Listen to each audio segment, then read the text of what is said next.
Hello students, today we will start with the animal tissues. In the previous classes we have finished the plant tissues. Now we will start with the animal tissues. Now you know that the animals, unlike plants, move from one place to another. So let us see what type of tissues are there in animals. Animal tissues are classified into four major groups on the basis of type and the nature of the cells. Means what type of cells are there, what is the nature of these cells, and the amount of intercellular material present.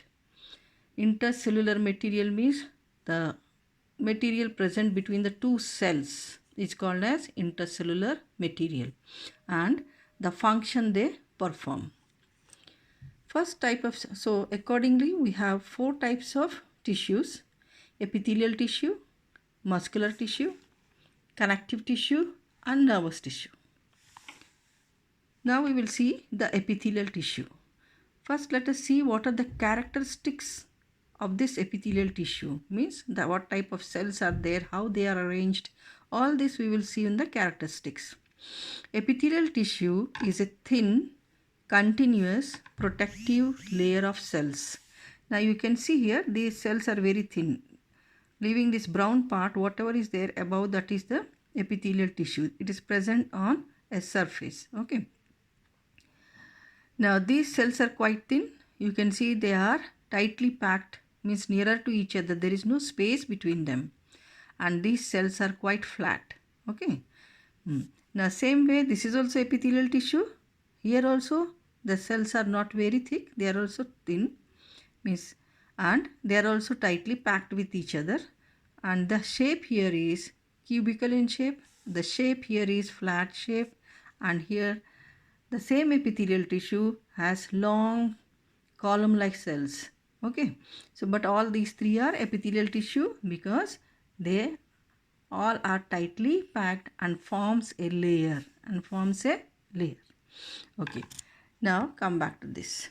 So, because they are forming a continuous layer, their function is mostly protective.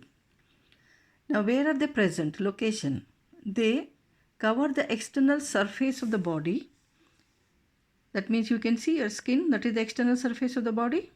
So, the skin is a continuous layer of epithelial tissue. It also forms the outer lining of internal organs as well as various body cavities. Now just think of your mouth. Inside the mouth you find the buccal cavity. So what is there? The cheeks are lined with the epithelial tissue. Same way all the other organs like stomach, intestine, all are lined by the epithelial tissues.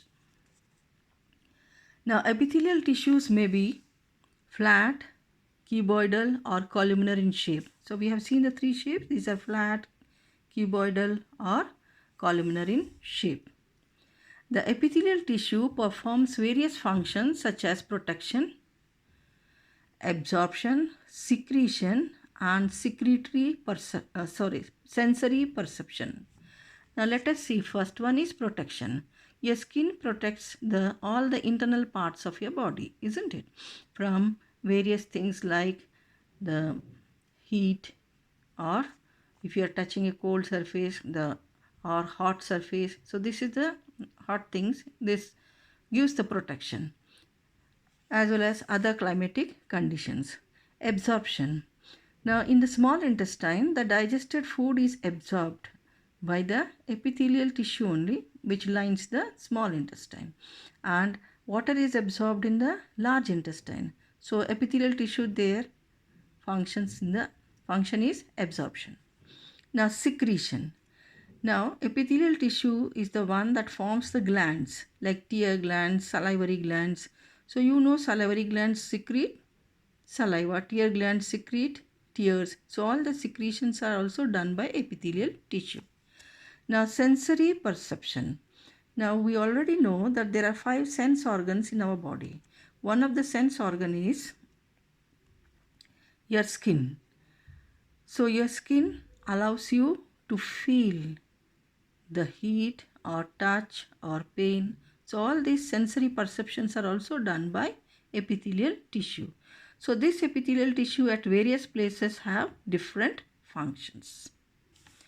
Now, on the basis of the shape of cells, epithelial tissues can be classified into three types: squamous, cuboidal, and columnar. So if the cells are flat, then we call them as squamous epithelium. If the cells are cubical, then we call it as cuboidal epithelium. And if they are column-like, they are called as columnar epithelium. Now you can see there is each cell has got a nucleus. Only the shapes are different. And this flat surface on which these cells are lying is called as basement membrane. It is called as basement membrane.